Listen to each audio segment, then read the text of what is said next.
only warm primordial blackness. Your conscious ferments in it, no larger than a single grain of malt. You don't have to do anything anymore. Ever. Never, ever. Never, ever, ever, baby. An inordinate amount of time passes. It is utterly void of struggle. No ex-wives are contained within it. An awareness creeps up on you. A mass lies hidden in your dead angle, soaking in some lurid acidic sauce. It's bloated and shameful, a ball of meat surrounding you. This is a terrible line of questioning, and it will only lead to more awareness of the meat thing. Somewhere in the sore, bloated man meat around you. A sensation. A fiery streak penetrates your skull, trying to force your eyes open. It's a sound, a clarion call from hell. How we feeling out there tonight? Yeah, I am not feeling good.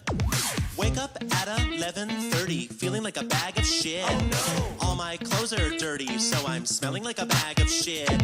Go to pour my coffee and I miss my cup. OMG, that is just my luck. Look in the mirror, say what's up, you useless fuck. Are you feeling what I'm feeling? I haven't had a shower in the last 9 days. Staring at the ceiling and waiting for this feeling to go away. But it won't go away. I'm not really feeling like I wanna get lit. Tell us how you're feeling. Well, I feel like shit. Oh, shit. Feeling like a saggy, massive sack of shit. Oh, shit. Big ol' motherfucking duffel bag of shit. Oh, shit. All day, all shit. I'm not really feeling like I wanna get lit. Tell us how you're feeling. I'm feeling like shit.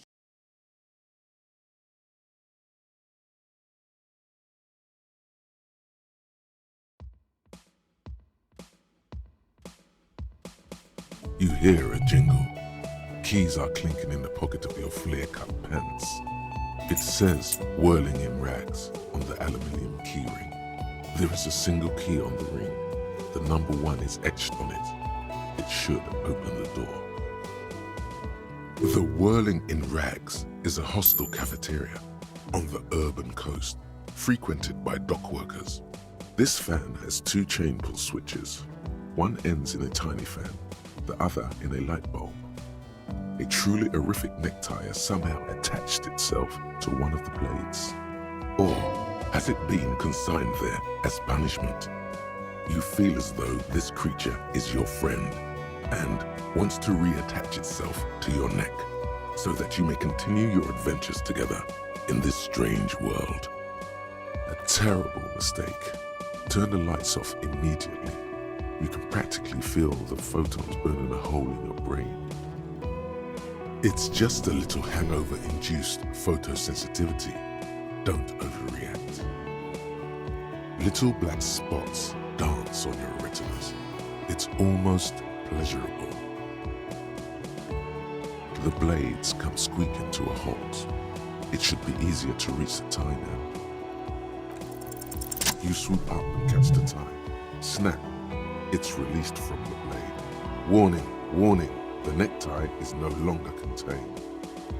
What you have in your hand is a fantastically colorful tie with 4 or 5 different patterns. The knot reminds you of a noose. If it's your friend, why was it up there? Who ties their friend to a ceiling fan? Maybe this thing is dangerous somehow. An ominous, foreboding feeling fills you as you look at the tie.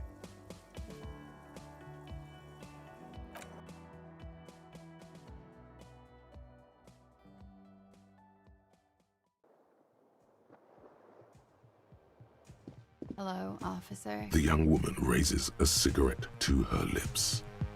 A silver jumpsuit falls off her like scale armor, sparkling. This is the sparkle of too many nights out on the city. I don't eat, I don't sleep, I do nothing but think of you. I don't eat, I don't sleep, I do nothing but think of you. You keep me under your spell, you keep me under your spell, you keep me under your spell.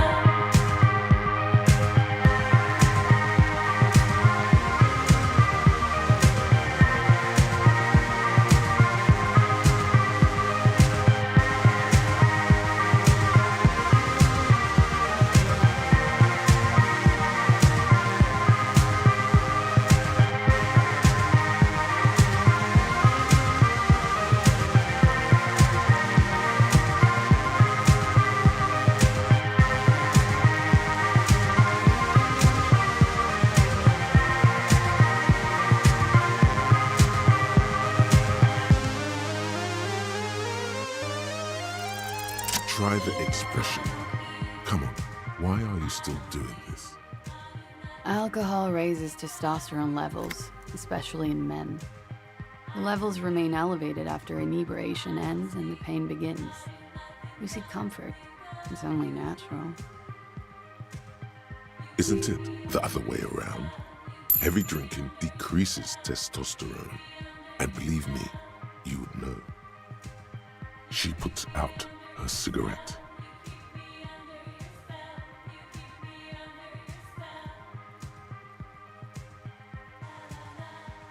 Something stirs in you as she's about to go. Call it an instinct, a need, the need to ask questions. It's like you said the words 1,000,000 times before. She looks back at you, a light glinting off her eyes. Yes. You're in a hostel, sir. We are in Revachol. Revachol is the disgraced former capital of the world, divided into zones of control under foreign occupation. Half a century after a failed world revolution, she is central to our moment in time. Forever and ever. And ever and ever, out of the corner of your eye, you see the hair on the back of your hand standing on end. It feels as though low-grade lightning is coursing through you. You must be hypersensitive from the hangover.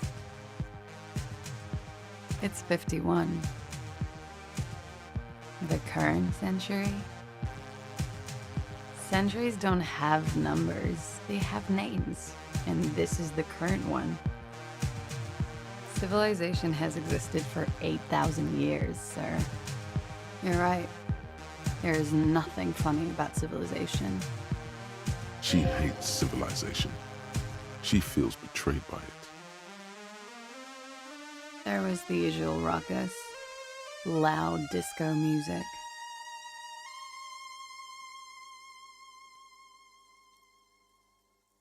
A bespectacled man in an orange bomber jacket is tapping his foot on the floor. Looks like he's waiting for someone. You. Hello, I'm Kitsuragi, Lieutenant, Precinct 57. It looks like we had a little scheduling error on Sunday. Saturday too, actually. Have you had time to talk to the manager here? If an assault were launched on this building right now, Yes, I hear commotion. Let's go. if the windows came crashing down,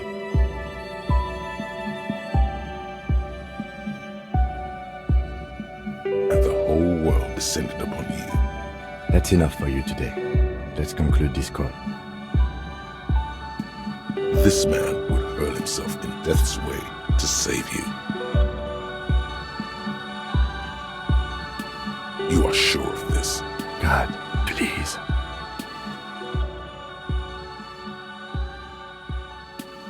Sunrise, Parabellum.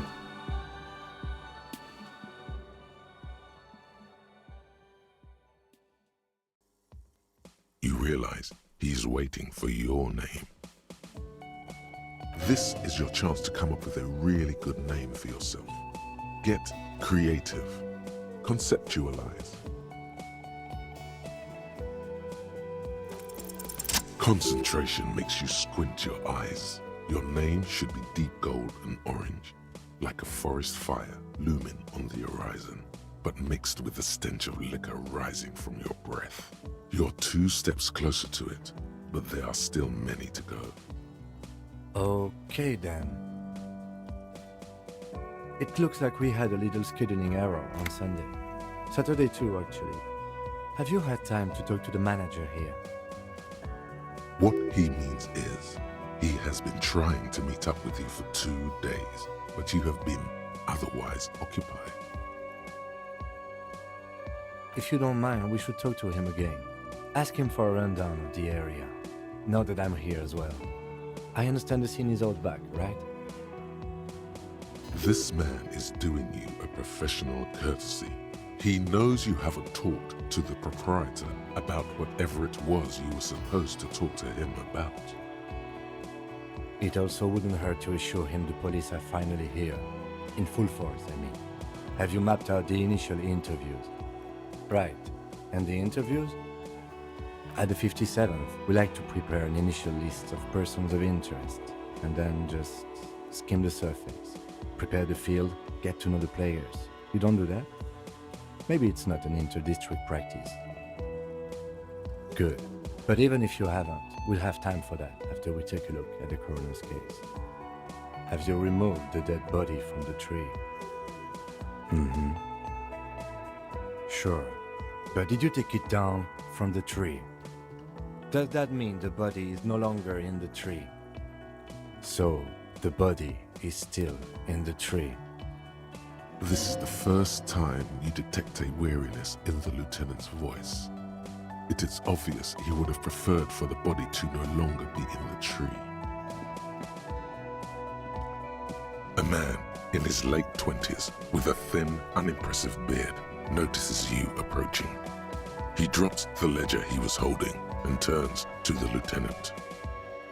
Could he be irritated with you?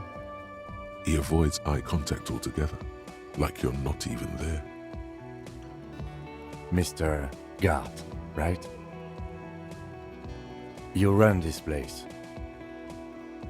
Yes. I am Kim Kitsuragi from Precinct 57. This is an inter-district investigation, so joining me from Precinct 41... Are you kidding me? It's you. It's obviously you. You smell like liquor. And you're orange. Why would I have a problem with you? You're a hero, cop. Yes, you are. A real decorated hero. What did you not do? First you took the body down, then you solved the murder, then you didn't trash my hostel room. Maybe you even negotiated the strike.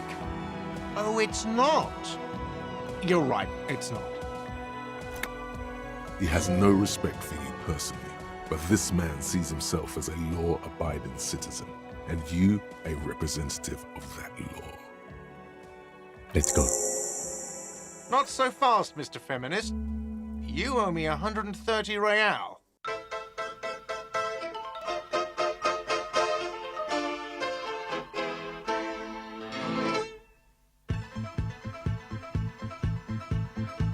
I work all night, I work all day to pay the bills I have to pay. Ain't it sad? And still there never seems to be a single penny left for me. That's too bad. In my dreams, I have a plan. If I got me a wealthy man, I wouldn't have to work at all. I'd fool around and have a ball.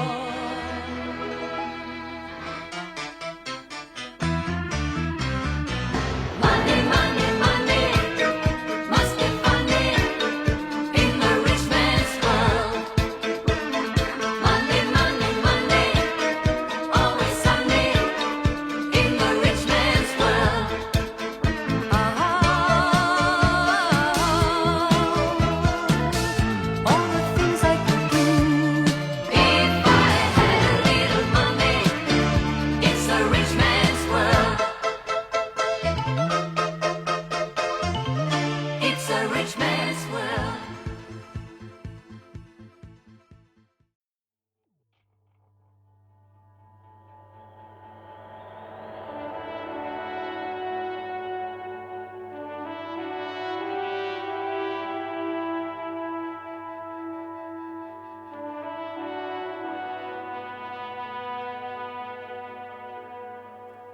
around you, rain falls on the great city of Revachol.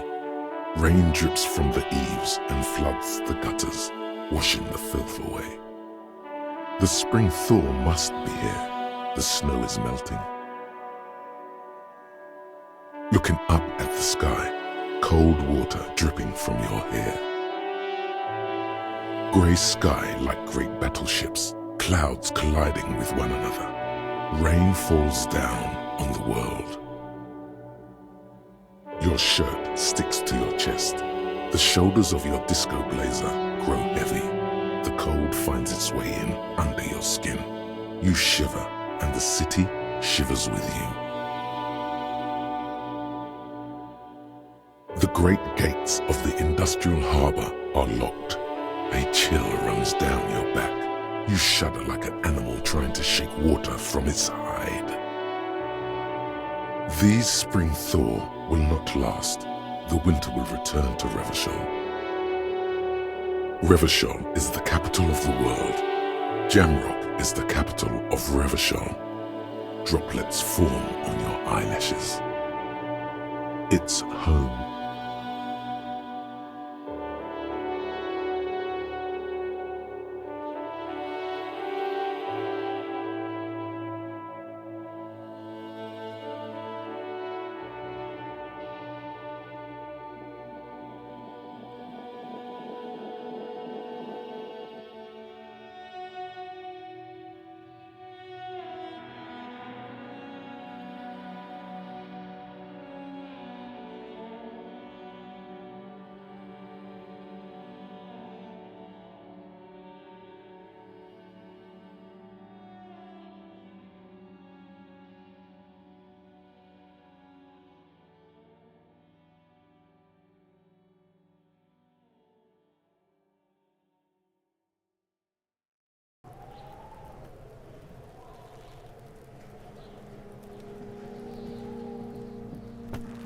The corpse looks at you with bulging white eyes. The face around them does not look human. It's swollen and ready to burst. His lips are fish-like and his tongue like a ball gag in his mouth. You seem to be holding your breath. A cargo belt twists his neck at an unnatural angle. The body below appears stiff. It's letting out an ungodly rot. The smell seeps in, even through your clenched nostrils. Active decay. It's okay to throw up, officer. No one is judging. He's about to blow! Cop's gonna blow, Kuno! As you breathe in, the odor comes over you. It's a smell of the mind telling you to run, and your stomach to wring itself empty. With your hands at your sides and your eyes squinting, you stand in it. It's a puzzle. What's hanging in front of you is a puzzle of decaying flesh, tattoos, and tendons. Your muscles tense up. The vision in your dead angle darkens. You feel the sudden urge to push your hand into his soft gut. The spell has no effect. You stand eye to eye with it, the odor washing through you. This delicate machine, ready for picking. Instinctively you crack your fingers. They do after 7 days, yes. We are deep in decomposition here. The man before you is naked, but for a pair of underpants and enameled boots. His skin is greenish, marbled with decaying veins, and blotched by lividity. A fading web of tattoos covers his chest and shoulders. The cargo belt used to fasten him to the branch above appears industrial in strength.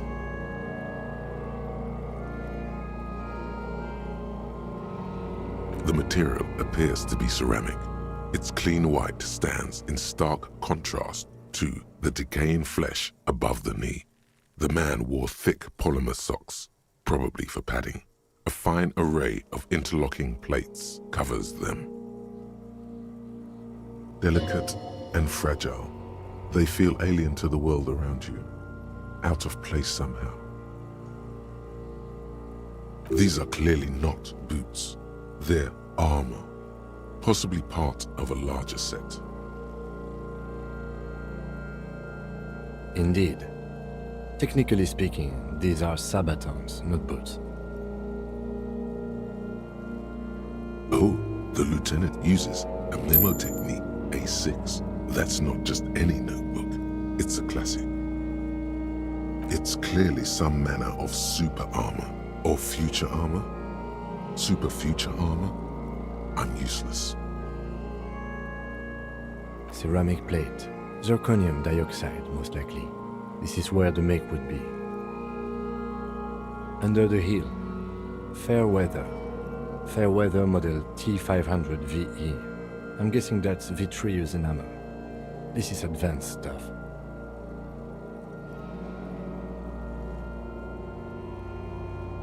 Piece by piece. He's been out here for 7 days. It would be odd if they didn't. We should keep a lookout for these pieces. The armor could yield information. Maybe he'll know something.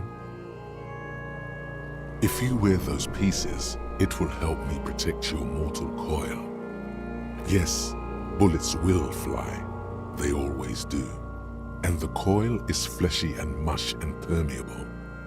Cast it in ceramic shell. Resist death. I'm not squishy and permeable. I'm bark, sap and steel. Cast me in ceramic shell, but only for ritual purposes. It would adorn me well, bring me to attention. No, he must have worn something precious underneath his clothes. They've removed all his clothes to get to it. They did not just strip him for the putrid rags.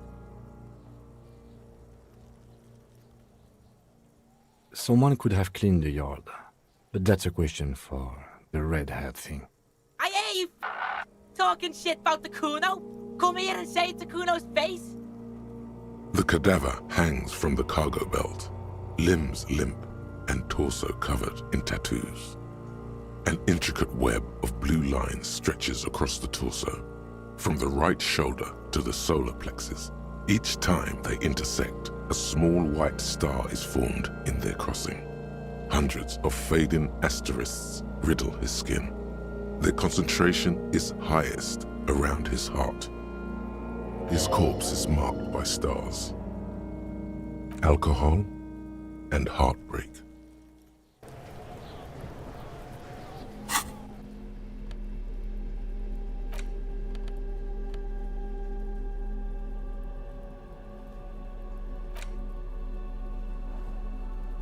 It's the legend found in the trash. A pitiful cabbage of white and yellow papers hanging from plastic board, barely held together by a metal clip. This sad display is made complete by the faint smell of urinal cleaner.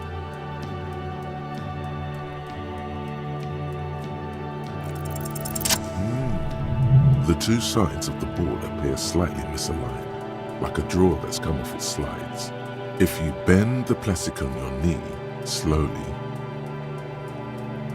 the slides snap back into place.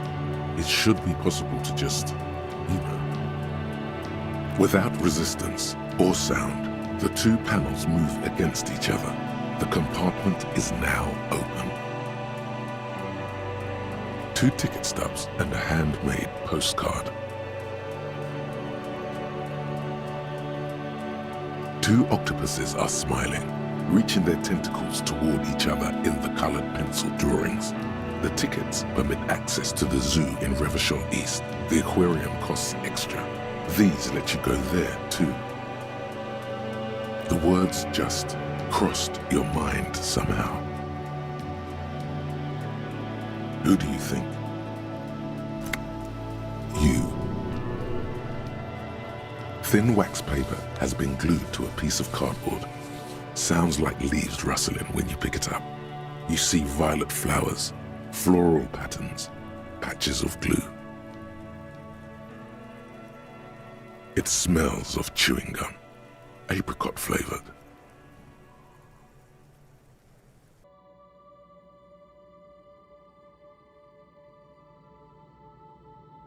Harry, it begins. You're already reading. I wanted to write you a letter so you can read it when you wake up. Maybe it will make you happy. Every morning when I step out and you're asleep behind me, it says, I find a little piece of sadness in me. I carry it in my chest down Voyager Road.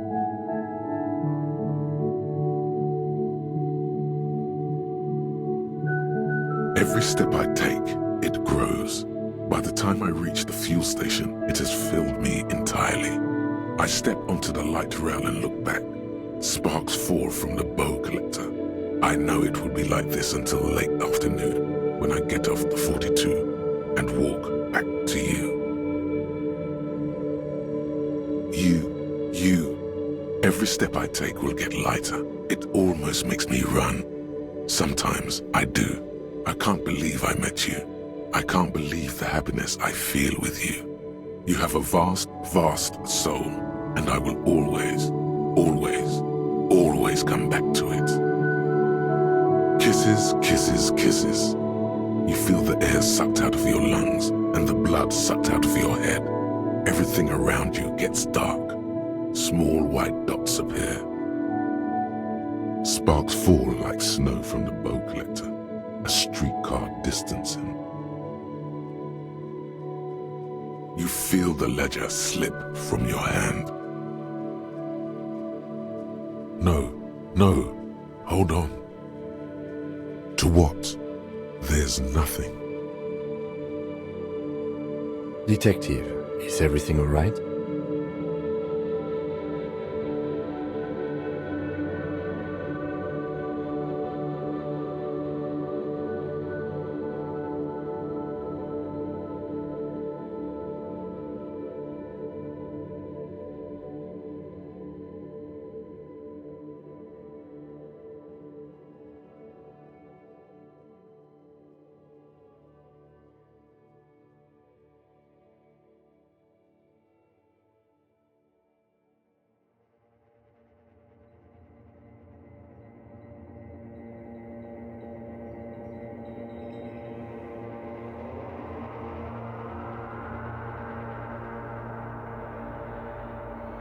There is nothing.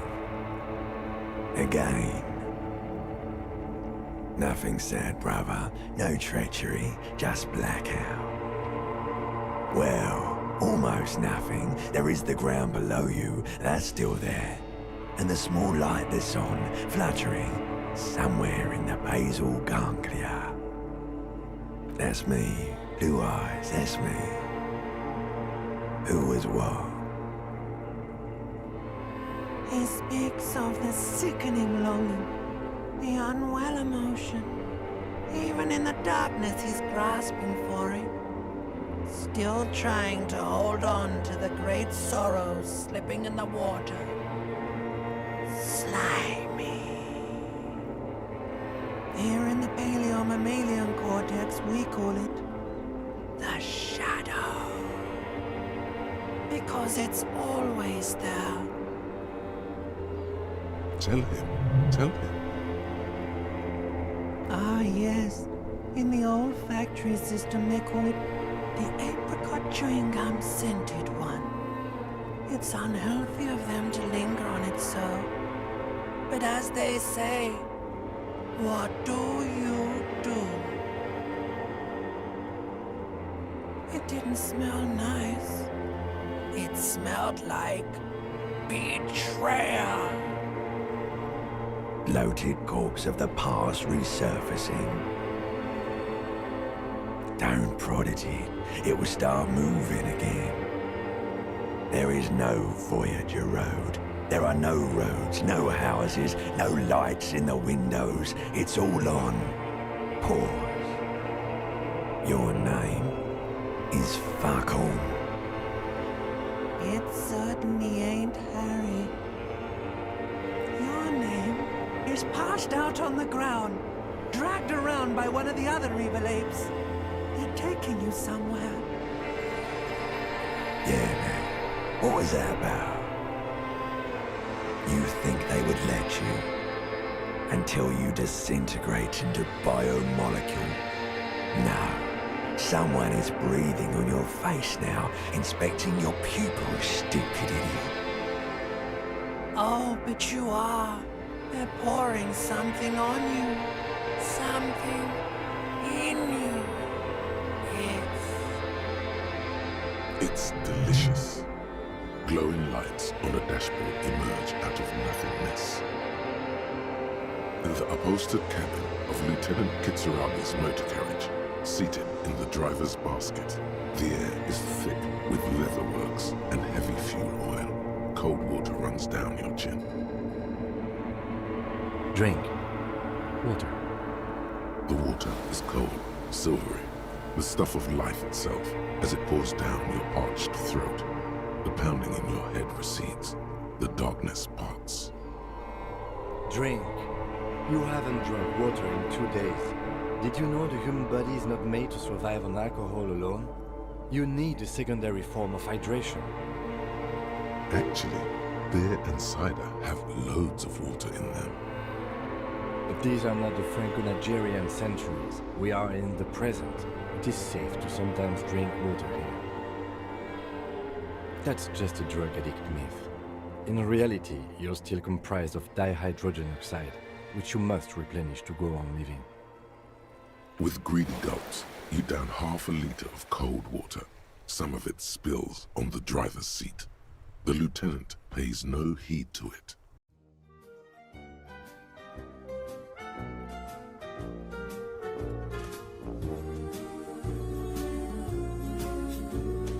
You've got a friend in me. You've got a friend in me. 7.2. Supercharged. Saying these words brings immense joy. You just remember what your old past said. Boy, you got a friend in me. Yeah, you got a friend in me. I guess I can come along for a quick stroll. I mean, if the man insists, of course. You got a friend I'm really in me. sorry. You got a friend in me. You got trouble, and I got them too. There is a Have you tried limit. concentrating on something other than your personal affairs? We stick together, see it through, 'cause you got a friend in me. You got a friend in me. Good point. Martinez is famed for its occult sex murder rights. We'll get on it immediately. Maybe, but none of them will ever love you the way I do. It's me and you, boy, and as the years go by, a friendship will never die. You're gonna see it's our destiny. You got a friend in me. You I am the got a finest of friend in nothing. me. Safe? No. You got But a you're friend old. in me. You've made it this far. Something has brought you through. We've only just started working together, so I don't know what it is yet. But it's there. So no, I don't think they sent you as a joke. And even if they did, they are in for a surprise.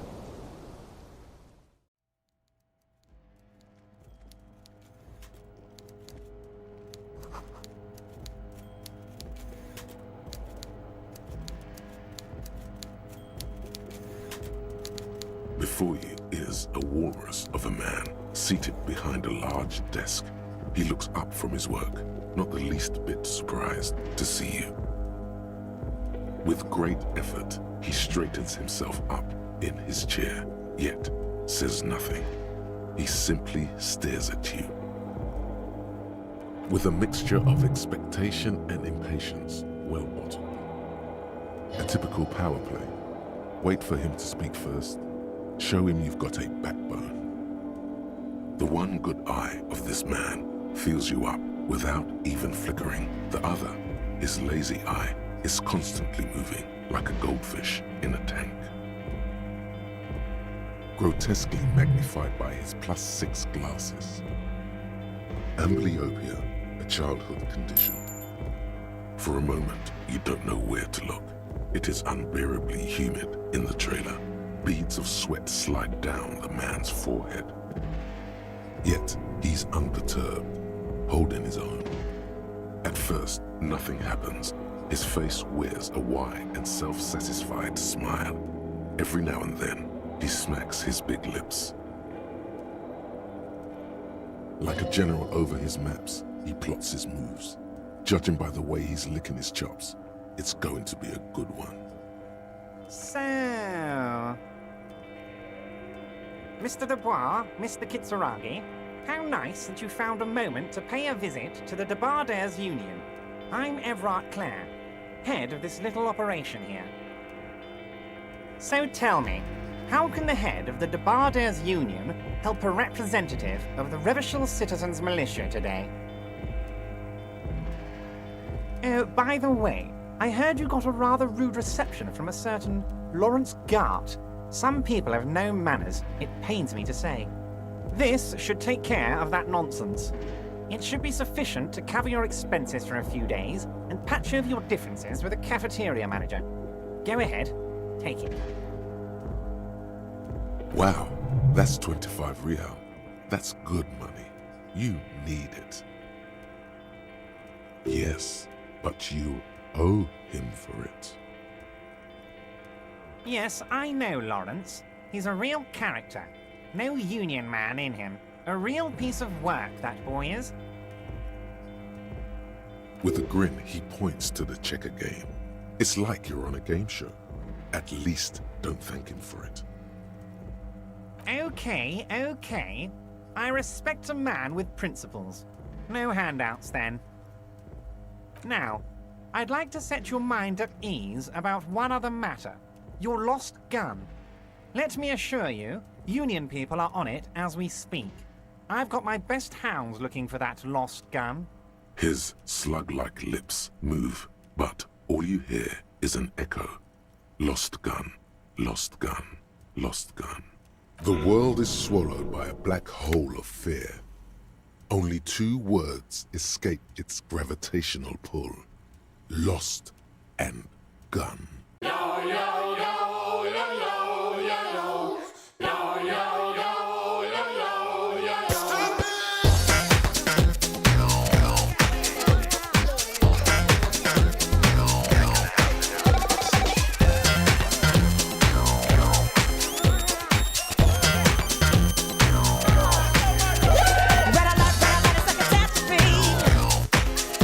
But don't worry, don't panic. Ain't nothing going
The air outside is brisk.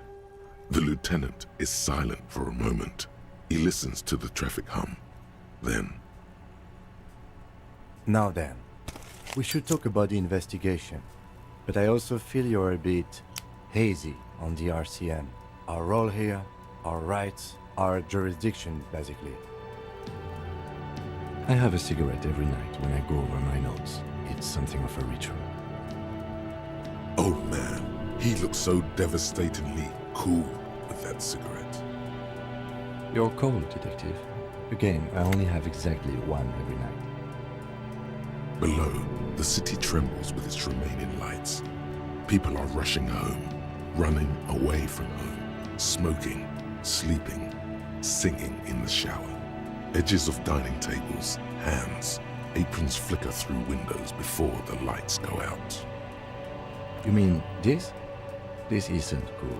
It's an unnecessary trial of will and unhealthy. Keeping the habit within the parameters he's given himself takes a lot of focus. It would be easier to simply quit. Yet, were he to quit, he would lose the cool factor. This man relishes his cool quite a bit below it all. Yes, it's been a long and eventful day.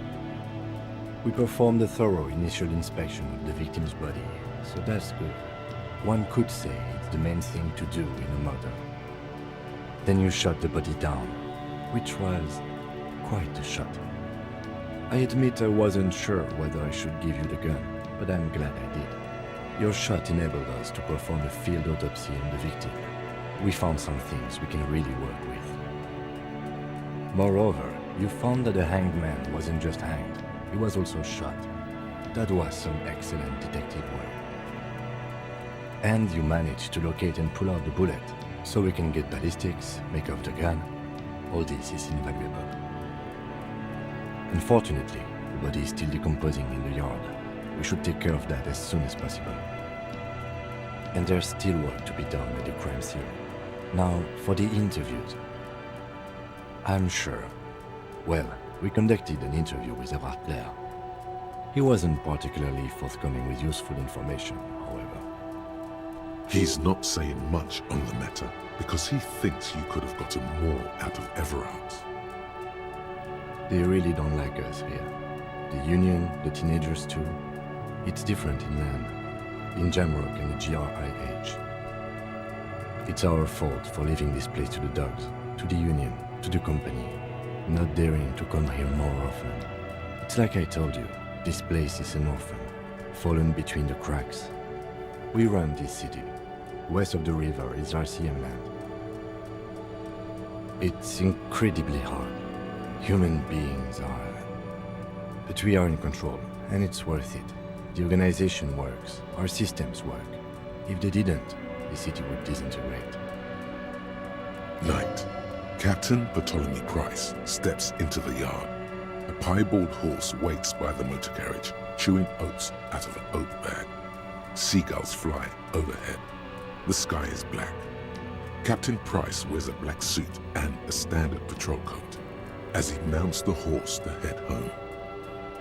Rows of houses on either side, hunching over the sidewalks, and Precinct 41 with its dome roof growing distant. Around him, the streets are silent. A kid on the corner waves at the captain as he takes the turn on Petition and Main. The horse neighs. The captain nods back. Thanks, kid, he thinks. He's grateful. Me too. But I wouldn't count on any drastic changes in our lifetimes.